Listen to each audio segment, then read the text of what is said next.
আমরা আর পূর্বের সহিংসতার রাজনৈতিক সংস্কৃতিতে ফেরত যাব না। আগের যেমন প্রতিহিংসা সহিংসতার রাজনীতি সংস্কৃতি ছিল, সেখানে আমরা আর ফেরত যাব না। মত পার্থক্য থাকবে, মত বিভেদ থাকবে, মত বিরোধ থাকবে, কিন্তু সেটা নিয়ে আলোচনা হবে। সেটা নিয়ে আর আগের মতো আমরা প্রতিহিংসার রাজনীতিতে ফেরত যাব না। আজকে অনেকেই বলেছেন যুবকদের স্বপ্নের কথা, সম্ভাবনার কথা, কিভাবে বাংলাদেশকে যুবকরাই পরিবর্তন করতে পারবে, তরুণরা পরিবর্তন করতে পারবে। আমরা এমন রাজনীতি করব যাতে তরুণরা সক্রিয়ভাবে রাজনীতিতে অংশগ্রহণ করতে পারে, তরুণরা যাতে রাজনীতি বিমুখ না হয়ে যায়।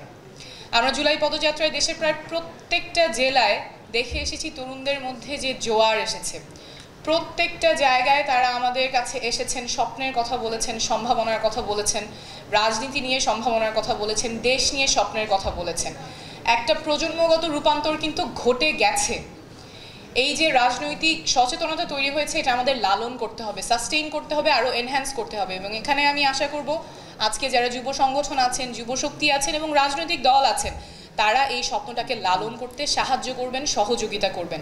আমাদের তরুণরা যদি আশাহত হয়ে পড়ে, তাদের যদি স্বপ্ন ভঙ্গ হয়, তাহলে দেশ তীব্র একটা সংকটের মুখে পড়বে। আমরা সেই জায়গায় ফেরত যেতে চাই না। কিন্তু দুঃখের বিষয় হলো, গত 1 বছর ধরে তরুণদেরকে বিভিন্নভাবে হেয় প্রতিপন্ন করা হয়েছে, ছোট করা হয়েছে। অনেক ধরনের মানহানিকর কথা হয়তো খুব ভাবনা চিন্তা ছাড়াই বলা হয়েছে, যে ছোটরা কি বোঝে, তরুণরা অত কি বোঝে, দেশের জন্য ওরা কি জানে।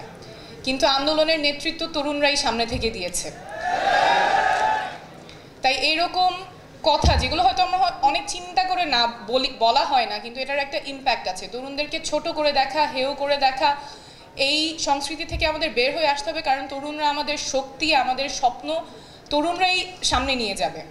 আমি সবার প্রতি আহ্বান করব যাতে এই ভাষাগুলো, এই অ্যাটিটিউডগুলো যাতে না থাকে। তরুণরা যেমন রক্ত দিয়েছে, তরুণরা দেশকে সামনে নিয়ে যাবে, নীতি নির্ধারণীতে তাদের ভূমিকা থাকবে, দেশকে সামনে নিয়ে যাওয়ার ক্ষেত্রে তাদের ভূমিকা থাকবে।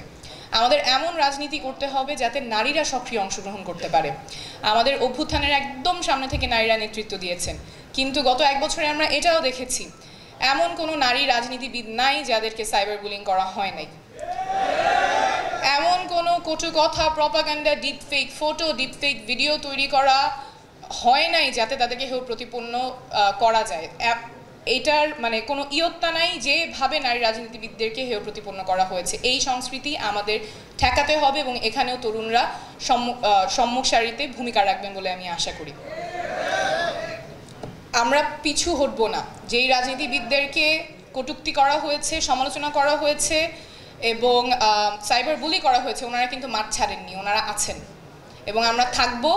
আমাদের সাথে আরও অনেকে যুক্ত হবেন। আমরা এমন রাজনীতি করব যাতে জনগণ মনে না করে রাজনীতিবিদ শুধুমাত্র নিজের স্বার্থের জন্য রাজনীতি করে। আমরা এমন রাজনীতি করব যাতে জনগণ জানে রাজনীতিবিদরা জনগণের স্বার্থের জন্য রাজনীতি করে এবং সেখানেও তরুণরাই অগ্রগণ্য ভূমিকা পালন করবে।